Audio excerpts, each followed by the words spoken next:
Hi friends, welcome to my channel preparation for exam. এই চ্যানেলে আজকে একটা নতুন গুরুত্বপূর্ণ টপিক নিয়ে চলে এসেছি যে বর্তমান এডুকেশন ফিল্ডে যে সমস্ত স্টুডেন্টরা পড়াশোনার জন্য ফার্স্ট হিসেবে টেনশনে ভুগছে বা অনেক চাপ আসছে তাদের মেন্টালি, তাহলে ওদের দিকে খুব নজর রাখা দরকার, কারণ ওরাই হচ্ছে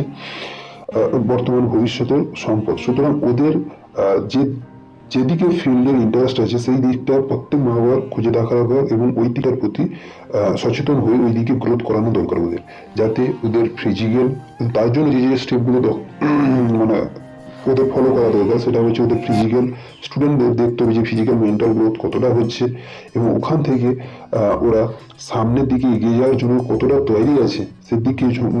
গুরুত্বপূর্ণভাবে প্রত্যেকটা স্টেপ আমাদের খুঁটিনাটি সচেতনভাবে দেখা দরকার এবং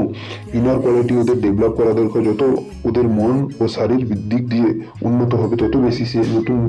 ভাবার চিন্তা ভাবনা নিয়ে আসবে এবং ওদের স্ট্রেংথ কিংবা পাওয়ার তত গ্রোথ হবে এবং নতুন জিনিস মাথার মধ্যে বা নতুন কনসেপ্ট ওর মাথার মধ্যে আসবে এবং নতুন নতুন নিত্য নতুন জিনিস আবিষ্কার করতে পারবে। এইভাবে আমরা প্রত্যেকে চাইবো ছেলেদের গ্রোথ করানো।